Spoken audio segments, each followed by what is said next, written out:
Hello, and welcome back to Boring Stories for Sleep. I invite you now to find your preferred place of rest. To allow the burdens of the day to dissolve and fade away. Nothing is required of you, but to let your ears listen, to allow your body to relax, and for your mind to float gently toward a past that is not so very distant. Tonight, our story does not unfold in ancient castles or on forgotten battlefields. Instead, it takes us to a modern world, a world of skyscrapers, bullet trains, and brilliant lights. We are going to Japan in the 1980s, at the very height of its economic prosperity, a nation that seemed to have perfected the art of orderly, peaceful living.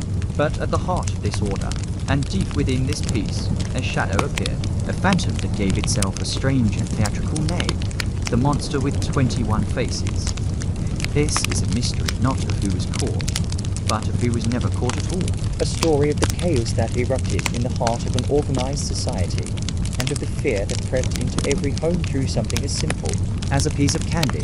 The details of the story may seem unsettling, but there is no need for a laugh. Our task here is not to feel excitement, but to understand the quiet rhythm of life that was breached. We are here to listen calmly, and to let the details flow over us like a gentle stream, guiding us softly towards sleep. Our story begins then, not with the crime itself, but with the world it was about to shatter. Let's consider, for a moment, Japan in the early 1980s. It was a nation feeling confident.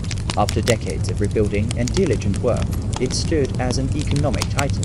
Cities like Osaka and Tokyo hummed with life, not chaotically, but with an organized, harmonious rhythm.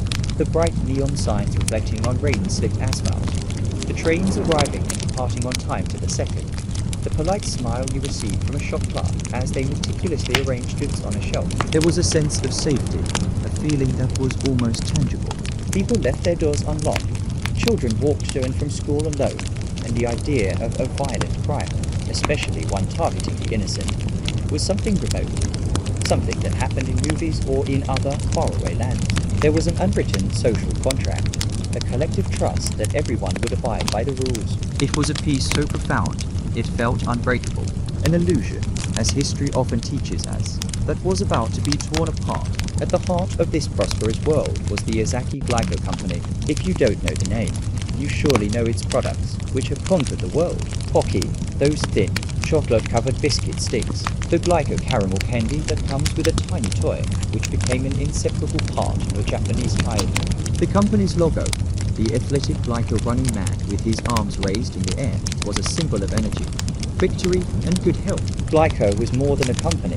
It was a Japanese institution, a symbol of family success turned into a global empire. And at the head of this empire stood Kotsuhisa Ezaki, a man in his early 40s, the third generation of his family to run the company. He lived a quiet, comfortable life that reflected his success. In a large home in the affluent suburb of Ashio, near Osaka. It was the evening of March 18, 1984. A normal day was ending. Ezaki had returned home, at dinner with his family. And at around 9 in the evening, he did what many do to unwind after a long day. He went to take a hot bath. The sound of water filling the tub, the warm steam filling the bathroom. These were the last moments of peace in his life. Suddenly, the tranquility of the home was breached. It was not a loud intrusion, but an almost silent infiltration. 2 individuals had managed to open a side door with a key they had stolen from the nearby home of Ezaki's mother. They were dressed in dark clothing, ski masks and hats. They moved with a quiet confidence to a home they did not know. One entered the bedroom of Ezaki's wife and daughter, brandished a replica handgun, and told them to remain silent. Then, they proceeded to the bathroom. Imagine the scene, the steam filling the air, a man relaxing in the warm water. Suddenly, the door opens to reveal 2 masked figures. Not many words were exchanged. It was a violation of the most private and intimate of spaces. Ezaki was taken from his bath, wearing nothing. He grabbed a towel to cover himself, and was led through his own home, past his terrified wife and crying children. There was no violent struggle. The entire event was so surreal and shocking that resistance seemed impossible. He was put into a waiting car, which sped off into the darkness. His journey ended in an abandoned warehouse on a riverbank. A cold place that smelled of damp concrete and disuse. The world of the president of one of the world's largest candy companies had suddenly shrunk to this small, dark space. His hands were bound, and he was left alone with his thoughts, while the outside world, his family, and the police were only just beginning to grasp the magnitude of the disaster that had occurred. The reign of the monster with 21 faces had begun. While Katsuhisa Izaki sat in the cold, damp darkness of the warehouse, the Japan that he had left behind was stirring. The news of his abduction spread, first in hushed whispers, then as a shocking headline. For the National Police Agency, Japan's centralized police force, it was an immediate and profound challenge. This was not a common crime. Kidnapping for ransom, especially targeting the head of a major corporation, was an anomaly, a type of organized, brazen criminality more associated with the West than with their own society. A vast, intricate web of investigation began to be woven. Task forces were assembled, phone lines were monitored, and a quiet but massive mobilization of resources began. The police were a formidable organization, renowned for their diligence and their ability to solve crimes through patient, methodical work. But they were facing an enemy who, for the moment, had made no mistakes and had left behind no clues. Their first task was simply to wait, to listen for the inevitable demand for ransom that would surely come. But inside the warehouse, Katsuhisa Izaki was not simply waiting to be ransomed. After the initial shock had subsided, his mind began to work. He studied the movements of his captors, noted their routines. He listened to their conversations, though they were careful not to reveal much. He was a businessman, a strategist, and he began to assess his situation not with panic, but with a kind of desperate logic. For 3 days, he was held, and then, on the 21st of March, he saw an opportunity. The ropes that bound him were not as tight as they had been. His guards had become, perhaps, a little complacent. In a moment of quiet resolve, he managed to work his hands free.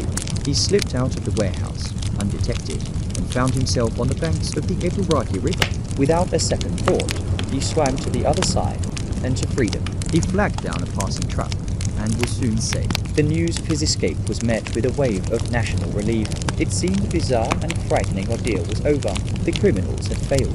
The head of Glyco was home, and the social order, though shaken, had been restored. It was a satisfying conclusion to a story that should have ended there. But it was only the beginning. Roughly 3 weeks later, a letter arrived at the Izaki family home. It was not a letter of apology or demand for a ransom that was no longer relevant. It was a letter of theatrical, mocking pronouncements. It was addressed from a new entity, a name that would soon be infamous. Kaijin Nij Kimenz. The monster with 21 faces, the letter, and others that followed, sent to the media and to Glyco headquarters, established a new kind of terror. The monster declared that since they had been denied their ransom, they would change their tactics. They were no longer holding a man hostage. They were now holding the company itself and its reputation to ransom. They demanded an enormous sum of money, threatening that if it was not paid, they would begin a new campaign. Their threat was as simple as it was terrifying. They would poison Glyco's candy products with potassium cyanide and place them on store shelves across the country. Here, the case transformed from a serious crime into a national crisis. The threat was no longer confined to one wealthy family. It was now directed at every family, every child, who might innocently purchase a Glyco product. It was a violation of the deepest trust that exists in a modern society, the trust between the consumer and the producer. The police and the company were in an impossible position. They could not risk public safety. A quiet but urgent effort began to pull Glyco products from thousands of store shelves. It was a logistical and financial nightmare. The iconic Running Man, once a symbol of health, was now associated with a hidden danger. The company's sales plummeted. The economic damage was immediate and immense, and the monster seemed to revel in the chaos.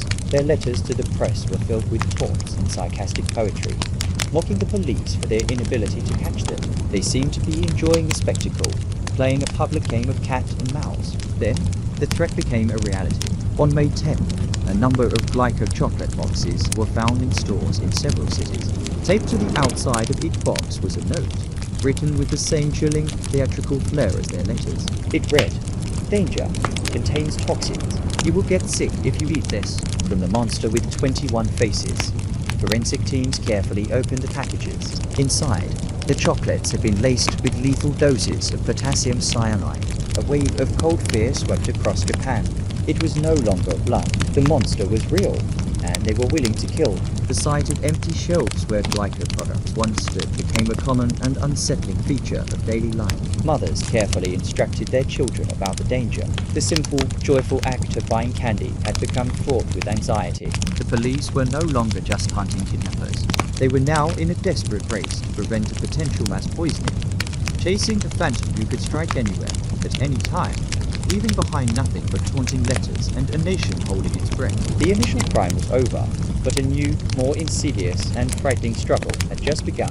The game had now escalated. The monster with 21 faces had moved from kidnapping to extortion, and from extortion to a campaign of public terror. The National Police Agency, a force accustomed to order and predictability, was now locked in a frustrating and deeply public battle with a faceless adversary. Their focus shifted from protecting the public to trying to draw the phantom out into the open. The opportunity to do so came through the monster's own demands. They continued to insist on ransom payments, not just from Glyco, but from other major food companies as well, like Morinaga and Maruda have.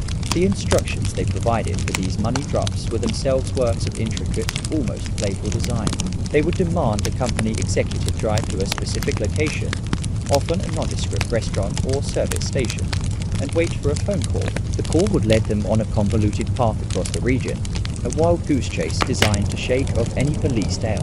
For the police, these moments were opportunities, fraught with tension. Hundreds of officers, many undercover, would be deployed for each attempted drop. They would line the expected routes, disguised as street sweepers, businessmen or homeless men, their eyes scanning every face in the crowd, every car that passed. The air on these long nights was thick with a quiet, patient anticipation. One of these drops, in the summer of 1984, brought them closer than they had ever been. The target was the food company Marudai. The instructions led a company employee to a specific train. On that train, a number of undercover investigators were also present, blending in with the evening commuters. Their target was a man who was supposed to pick up the ransom money. One of the investigators, a seasoned officer from the Shiga prefecture, noticed the man who seemed out of place. He was tall for a Japanese man of that era, with broad shoulders and a well-built physique. But it was his face that caught the officer's attention. He had sharp, intelligent eyes, described later as being like those of a fox. There was an air of confidence about him, an intensity that did not match the weary calm of the other passengers. The officer's training told him this could be their man. He watched as the man scanned the train car, his gaze sharp and analytical. But the officer made a difficult professional judgment. The plan was not to arrest a single bagman. It was to follow the money back to the monster's lair, to capture the entire organization. To make an arrest now would be to show their hand, to alert the rest of the gang that they were close. And so, the officer simply observed. The ransom drop was ultimately aborted. The monster, perhaps sensing the heavy police presence, never gave the final signal. The man with the fox-like eyes simply disembarked from the train and vanished into the evening crowd. The police had been within arm's reach of a key member of the gang, but had let him go in the hope of a larger prize that never materialized. Though the man was gone, he left something crucial behind. His face, seared into the memory of the investigators who saw him. From their detailed descriptions, a composite sketch was created. It would become one of the most famous images in modern Japanese history. The sketch of the Kitsumi no Otoko, the fox-eyed man. The drawing showed a man with neatly permed hair, thin lips, and those piercing, intelligent eyes. It was a face that could be anyone, and yet it was specific enough to be haunting. The sketch was released to the public and plastered on posters in every police station, post office, and train station in the country. Suddenly, the phantom had a face. Millions of ordinary citizens became detectives, scrutinizing the faces of strangers, wondering if they were looking at the fox-eyed man. Other clues began to surface, each one adding another layer of strangeness to the case. During one of their threatening phone calls to a food company, the monster allowed a recording to be made. When police listened to the tape, they were baffled. The voice making the threats was not that of a gruff man, but of a woman, and perhaps a child, speaking in a high-pitched, almost sing-song manner. Was the monster a group that included women and children, or was it more theatrical misdirection? A recording manipulated to confuse and mislead. The disembodied, eerie voice only deepened the mystery of the gang's composition. As the months wore on and the close calls continued to end in failure, a darker suspicion began to grow within the police force itself. The monster seemed to have an uncanny knowledge of police procedures. They aborted money drops at the last second, seemingly aware of the intricate traps laid for them. The thought, once unspoken, began to be whispered in the hallways of police headquarters. Was there a Mo? Was one of their own feeding information to the gang? This suspicion was a poison of a different kind, eroding morale and sowing distrust among the very people tasked with solving the case. The police now had a face, a voice, and a pattern of behavior. They had more evidence than ever before. But the face belonged to no one they could find in their records. The voice was an enigma, and their own investigation was hampered by the gnawing possibility of betrayal from within. The monster with 21 faces remained untouchable, a phantom who could be seen and heard, but never, ever caught. For 17 months, the monster with 21 faces had led the Japanese police on an exhausting and fruitless chase. They had terrorized major corporations, threatened the public with poison, and mocked the authorities with theatrical glee. The entire nation had been captivated and horrified. The police had thrown everything they had at the case. And then, as suddenly and as inexplicably as it began, it stopped. In August of 1985, a final letter was sent to the media. It was, in many ways, the most baffling communication of all. There was no new threat, no new demand. Instead, it was a declaration of retirement. The letter stated, with breathtaking arrogance, "We decided to forgive the food companies." It went on to say that they had no personal grudges, and that, in their own words, "We enjoy being villains." It was a final, parting gesture of contempt, a performance ending on their own terms, and then silence. The letter stopped. The threats ceased. The monster with 21 faces, which had been a constant, menacing presence in Japanese life for nearly a year and a half, simply vanished. They melted back into the shadows from which they had emerged, leaving behind a nation and a police force in a state of stunned disbelief. The greatest mystery of the case was not who they were, or how they did it, but why they walked away. The end of the monster's campaign was not the end of the story's tragedy. A heavy price was paid, not by the corporations, but by the men who had sworn to protect them. 1 year after the monster fell silent, the superintendent of the Shiga Prefecture Police, a man named Yamamoto, took his own life. He had been deeply involved in the investigation, and in a final note, he expressed his profound shame and sorrow for the failure to capture the culprits. He could not bear the weight of the failure. In a culture where honor is paramount, he took the investigation's shortcomings upon himself in the most final way possible. It was a tragic and somber postscript to the case. With the culprits gone, all that was left were the questions which have lingered and grown over the decades. Who were they, and what was their true motive? A number of theories, some more plausible than others, have been quietly debated ever since. One of the most compelling theories suggests the entire affair was an elaborate stock market manipulation scheme. The logic is cold and clear. The monster would threaten a company like Glyco, causing public panic and a collapse in the company's stock price. Then, members of the group could secretly buy up vast quantities of the stock at its lowest point. Once they sent their forgiveness letter and the threat was lifted, the stock would inevitably recover, and they could sell their shares for an immense, untraceable profit. This theory explains the choice of targets publicly traded companies and the sudden, calculated end to the campaign. It was never about the ransom. It was about the market. Another theory suggests a more personal motive. Perhaps the monster was not a single group, but one or two individuals with a deep, personal grudge against these corporations. A disgruntled former employee, perhaps, who knew the inner workings of the food industry. This would explain the venom in their letters, the seemingly personal nature of their taunts against the police and company presidents. The money was just a sideshow. The true goal was humiliation and revenge. Others had wondered if it was some kind of extremist political group, an anti-capitalist cell dedicated to disrupting the corporate pillars of Japanese society for ideological reasons.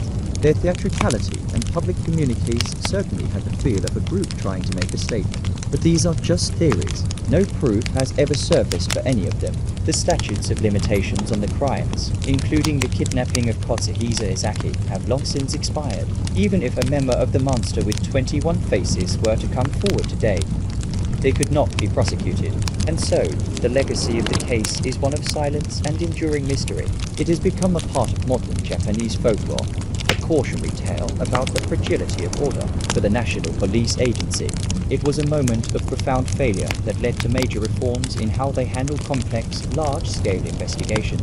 The face of the fox-eyed man remains an icon, ghostly reminder of the one who got away. The monster with 21 faces achieved what very few criminals ever do. They created a perfect, unsolved crime. They appeared from nowhere, held a nation in their grip, and then disappeared without a trace, leaving nothing behind but questions, and a quiet, lingering feeling of unease. Our journey into the neon-lit nights of 1982 Japan has come to its close. We have walked through a world of profound order and witnessed its disruption by a phantom. We followed the police as they chased shadows, listened to the taunts of a faceless villain, and stood by as the trail went cold forever. The story of the monster with 21 faces is a story without a final chapter. It is a puzzle with missing pieces, a testament to the fact that some questions are destined to remain unanswered. The identity of the monster, like a dream upon waking, has dissolved, leaving only the memory of the feeling it created. But that feeling, that mystery, belongs to the past. It is a quiet echo from another time. And now, it is time to let it go. Let the puzzle fade. Let the questions drift away. Your own world is here, and it is peaceful. You are comfortable, and you are safe. There is nothing more to solve, nothing more to consider. There is only the gentle sensation of rest, The quiet invitation of sleep. Allow the music and the silence that follows to be your final comfort as you drift away. Good night.